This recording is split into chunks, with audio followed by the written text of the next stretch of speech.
जो हुआ अच्छा हुआ।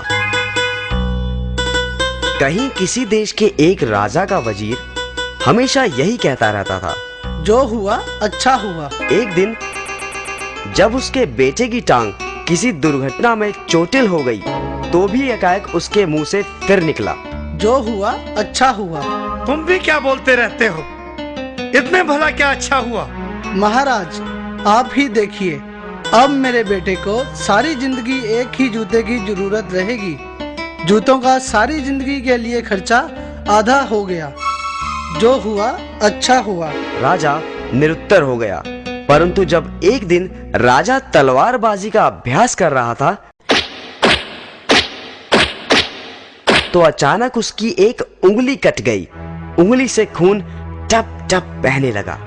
ओ माँ, ओ परमात्मा, हाय! उसका हाल बेहाल था। वह दर्द से छटपटा रहा था कि तभी वहां खड़े वजीर के मुंह से अपने आप निकल गया, जो हुआ अच्छा हुआ। अब तो राजा का गुस्सा 7वें आसमान पर पहुंच गया था। उसने हुक्म सुनाया, इस बेवकूफ वजीर को कारागार में डाल दिया जाए। और फिर वजीर को कारागार में बंद कर दिया गया। राजा का दरबार फिर उसी तरह लगने लगा। बस कमी थी तो बस उसी वजीर की। एक दिन राजा जंगल में शिकार करने के लिए निकला तो रास्ता भटक गया। उसे जंगल में ही डाकू ने अगवा कर लिया। वे डाकू अपने देवता को खुश करने के लिए उसकी बलि देना चाहते थे। वो राजा को अपने पुजारी के पास ले गए।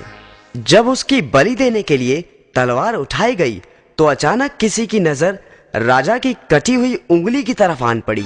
वह बोला, सरदार, ये हम क्या कर रहे हैं? यह मानव संपूर्ण नहीं है। इसकी तो एक उंगली कटी हुई है। बलि देने के लिए तो पूर्ण व्यक्ति की जरूरत होती है।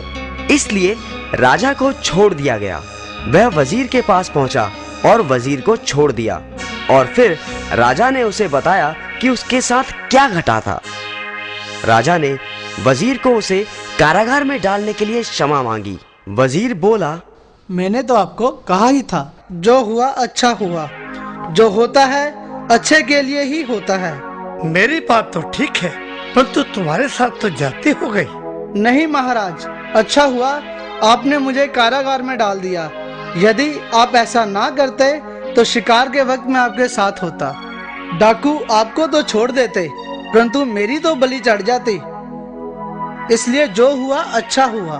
हाँ, तुम ठीक ही कहते हो। जो होता है भले के लिए ही होता है।